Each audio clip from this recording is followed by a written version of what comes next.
اس کو اغوا کر لیا گیا ہے. اور آج آپ دیکھ لیں کہ آج چھٹا دن ہے اور چھٹے دن کے اوپر بھی ابھی تک اس کی بازیابی کے لیے جواب نہیں. عامر فاروق صاحب نے سماعت 17 کے بعد ملتوی کر دی, یعنی درمیان میں جو لوگ ہیں جو ملاقات تک ایکسیس چاہ رہے ہیں یا پیغام لے کر آتے ہیں یا موقف دیتے ہیں, ان کو دبا لیے جائے, روک لیجیے, چاہے ان کی بہنیں کسی طرح اسی پاداش کے اندر رکھی اور ان کا بھی کیس 17 کے بعد لے کر گئے. تو یہ ساری چیزیں کڑیاں جوڑتی ہیں. سماعتیں ملتوی کرنا, انتظار کے مقدمے کی سماعت بھی 19 کے بعد 17 کے بعد لے جانا, ان کی بہنوں کے مقدمات کی سماعت 17 کے بعد لے جانا, تو یہ واضح موقف رکھتا ہے کہ یہ سارا کیا اس لیے جا رہا ہے کیونکہ آپ کو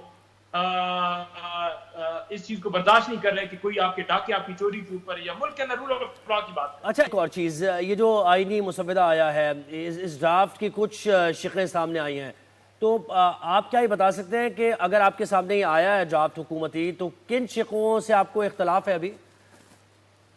یہ ہے کہ تحریک انصاف اس اللیجیٹیمیٹ جو گورنمنٹ بنی ہوئی ہے ان کی طرف سے بنایا گیا مسودہ اس کو بالکل قبول نہیں کرتی.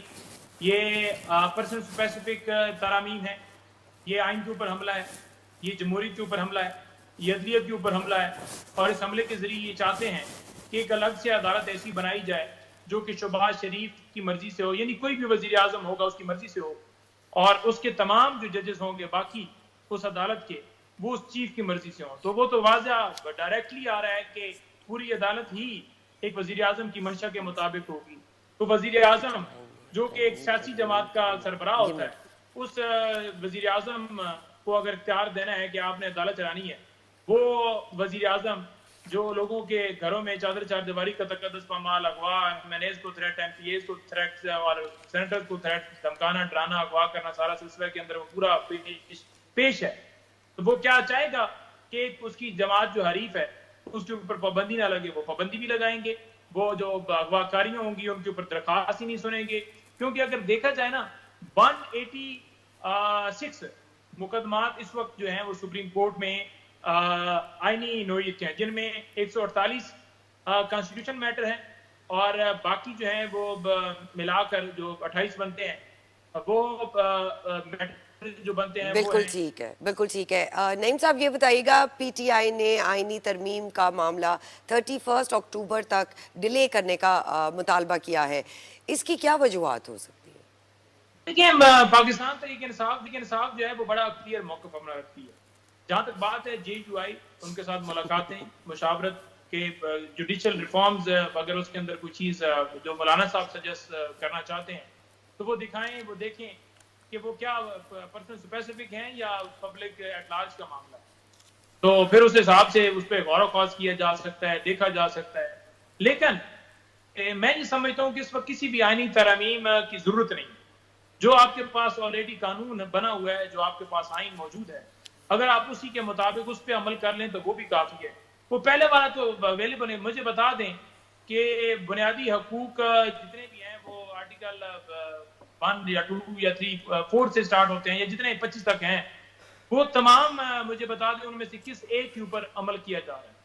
یا جو CRPC ہے, PPC ہے, کانسٹیٹیوشن ہے, اس کے علاوہ باقی جتنے لاز ہیں, کسی ایک قانون کے اوپر عمل ہوتے ہوئے مجھے دکھا دیں تو میں کہوں گا کہ واقعی ترمیم آپ لے کر آ جائیں. کوئی ہے ہی نہیں جو آلریڈی جو اس پر آپ عمل نہیں کر رہے, اس کو ڈی ریل کر کے آپ ترمیم لانا چاہتے ہیں, اور وہ لانا چاہتے ہیں جو کہ آئینی ترمیم کی ضرورت نہیں ہے. لیکن چیئرمین پیپلز پارٹی بلاول بھٹو یہ کہہ رہے ہیں کہ اب آئینی ترمیم میں مزید تاخیر نہیں ہوگی, اور دیکھیں یہ بھی کہا جا رہا ہے کہ نمبرز پورے کرنے کے لیے حکومتی اتحاد کی نظریں تحریک انصاف کے اراکین پر ہے. تو اس سے متعلق حکمت عملی کیا ہے آپ کی, کیونکہ آپ کے لیڈرز یہ کہہ رہے ہیں کہ 2-3 لوگ آپ کے مسنگ بھی ہیں, فرمائیے ذرا اس سے متعلق. دیکھیں, تحریک انصاف جو ہے وہ تو نون لیگ کے MNAs کو نہیں اغوا کرے گی, وہ تو ان کے سینیٹرز کو اغوا نہیں کرے گی, وہ تو ان کے سینیٹرز یا ان کی PMLN کے یا پیپلز پارٹی کے MNAs کو, ان کی فیملی کو تھریٹس نہیں کرے گی. ہاں یہ ضرور بات ہے کہ ہمارے MNAs کو تھریٹس کیے گئے, کاروبار سیل کیے گئے, گجرانوالہ میں بھی, سرگودا میں بھی, ان کے گھروں میں چھاپے مارے گئے, گجرات میں بھی, ہر جگہ پر. اور سینیٹرز ہیں ان کے حوالے سے بھی غلط خبریں کہ تحریک انصاف کا سینیٹر ہے اور تحریک انصاف نہیں اسے اغوا کر دیا. یہ نہیں یار ووٹ آپ کے پاس ہے ہی نہیں, آپ کہتے ہیں ہمارے نمبر پورے ہیں, پھر آپ کیوں یہ بکواس کرتے ہیں کہ وہ فلانا اغوا ہو گیا, پھر آپ ووٹ آپ کے پورے ہیں. دکھائیں, پہلے آپ نے ڈاکہ ڈالا 17 سیٹوں والوں کو, جس طرح 125 27 جتنی بھی سیٹیں دی گئیں اس پر لے کر گئے, پھر ڈاکہ ڈالنے کے بعد ریکاؤنٹنگ کے اندر ہماری سیٹیں ہرا کر دے دی گئی. پھر کیا کیا گیا کہ جو مخصوص نشستیں اس کے لیے بھی آپ کٹورا لے کر گئے کہ وہ مخصوص نشستیں بھی آپ کو مل جائیں. پھر آپ نے کیا کیا کہ یہ سارا عمل پورا نہیں ہو رہا تو اب اغوا کر لو, اب چھاپے مار لو, گرفتاریاں کر لو.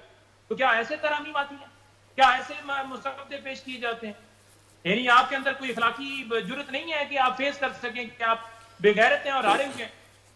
تو یہ بے شرم لوگ ہیں, ان کو کوئی عوام سے سروکار نہیں ہے, کوئی جمہوری سے سرکار نہیں ہے, یہ ڈاکو ہیں, چور ہیں. اچھا نعیم صاحب یہ بتائیے گا, اگر حکومت 15 اکتوبر سے پہلے بانی پی ٹی آئی سے ملاقات نہیں کرواتی تو کیا احتجاج ہوگا یا وہ بھی ملتوی ہوا جا سکتا ہے؟ احتجاج ہر صورت ہوگا اگر ملاقات نہیں کروائی جاتی. جی, نعیم پنچوتا ہمارے ساتھ تھے اور وہ کہتے ہیں کہ احتجاج ہر صورت ہوگا اگر ان کی ملاقات نہیں کرائی جاتی.